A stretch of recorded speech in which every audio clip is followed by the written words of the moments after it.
ക്ഷീര കർഷകർക്കുണ്ടാകുന്ന നഷ്ടം നികത്തുന്നതിനായിട്ട് കേരള മൃഗസംരക്ഷണ വകുപ്പ് നടപ്പിലാക്കുന്ന ഇൻഷുറൻസ് പരിരക്ഷാ പദ്ധതിയാണ് ഗോ സമൃദ്ധി പ്ലസ്.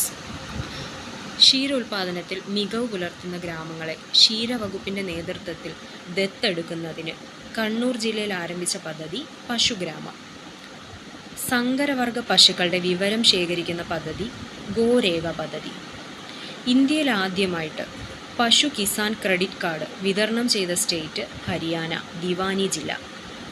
2 ഹെക്ടർ വരെയുള്ള ചെറുകിട കർഷകർക്ക് വർഷം തോറും 6000 രൂപ ലഭ്യമാക്കുന്ന പദ്ധതി പ്രധാനമന്ത്രി കിസാൻ സമ്മാൻ നിധി.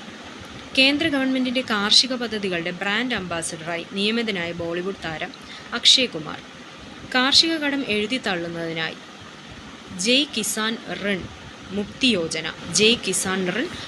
യോജന ആരംഭിച്ചത് മധ്യപ്രദേശ്.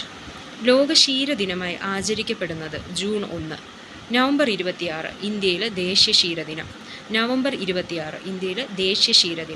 ലോക ക്ഷീരദിനം ജൂൺ 1.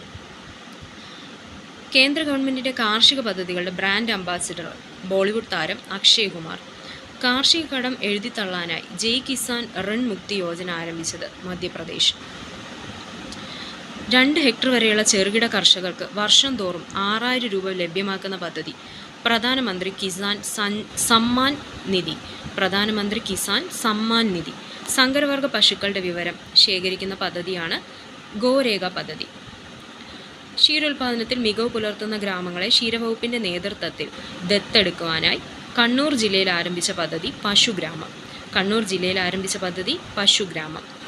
ക്ഷീര കർഷകർക്കുണ്ടാകുന്ന നഷ്ടം നികത്താനായി കേരള മൃഗസംരക്ഷണ വകുപ്പ് നടപ്പിലാക്കുന്ന ഇൻഷുറൻസ് പരിരക്ഷാ പദ്ധതി ഗോ സമൃദ്ധി പ്ലസ്.